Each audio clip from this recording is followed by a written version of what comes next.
Secret Wisdom of the Ages, the Testament of Solomon. This is translated from the Codex of the Paris Library. Testament of Solomon, son of David. Solomon was the king of Jerusalem. He mastered the control over demons of the air, the earth, and the under-earth. The story takes place while they were building the Temple of Jerusalem. A demon named Ornius would always come by around sunset, and he'd take away half of the pay of the chief deviser's son.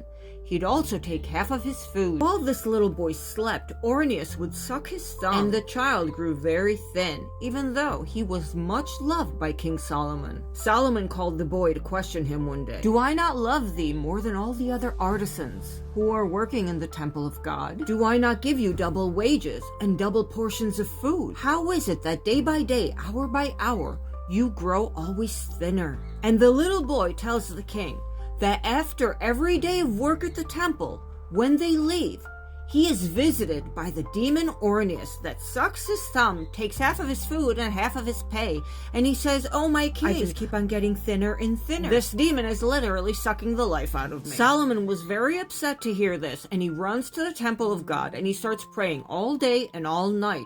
How is he to resolve this problem? He asks God to deliver the demon into his hands. God hears the prayers of King Solomon and sends the Archangel Michael to give him in gift this magical ring with the sigil of God, a sigil that would give Solomon dominion over all demons. And the Archangel Michael tells Solomon, "Take, O Solomon, king, son of David, the gift which the Lord God has sent thee, the highest Sabbath. With it thou shalt lock up demons of the earth, male and female, and with their help thou shalt build up Jerusalem. But thou must wear the seal of God." Solomon was overjoyed of this gift, and he praised the glory of God on earth. The next morning, Solomon calls a little boy, and he gives him the ring. And he tells the boy that when the demon shows up, he is now to get this ring and throw it at the chest of the demon directly. And the boy was to say, "In the name of God, King Solomon calls thee hither." He tells the boy not to have fear and to run directly to Solomon after he does this. So the child took the ring and went off. And at the customary time, Ornius showed up. The fierce demon came in like a ball of fire, ready to get his money and his food. But the little boy did exactly what King Solomon said and got the ring and threw it at the demon's chest. "King Solomon calls thee hither," he yelled, and then he went off and ran directly to the king. The demon at this point is crying out.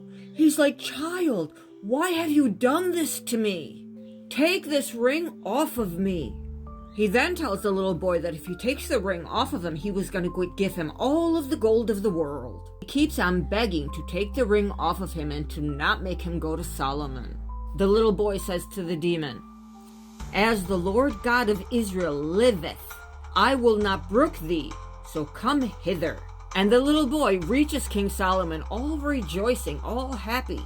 "I have brought the demon, O king, as you commanded me, O my master." And he tells King Solomon that the demon is standing of the gates of the court of the palace. And the demon is still out there crying and offering all the silver and gold of the world.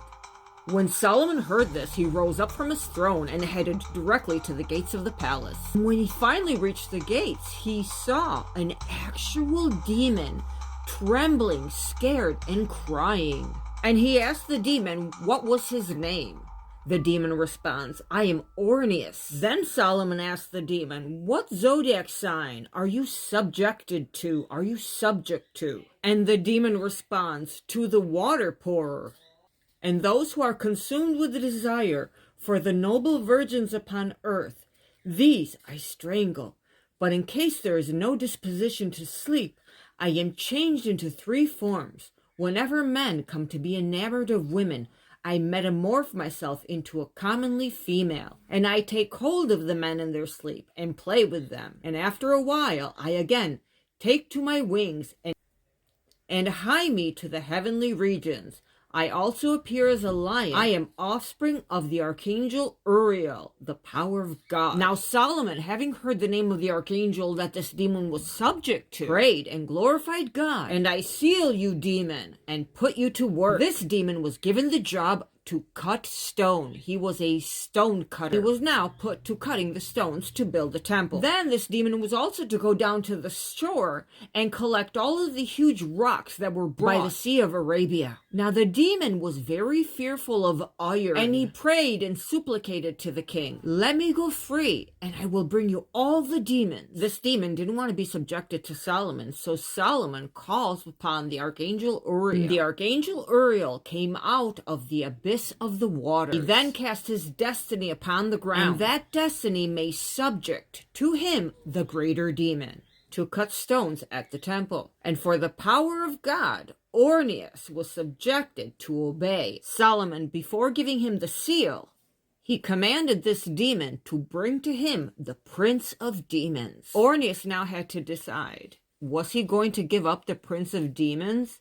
And in that case, would it even save him from anything? What do you think is going to happen now? What do you think is going to happen now? Because I'm going to tell you all about it in the next episode.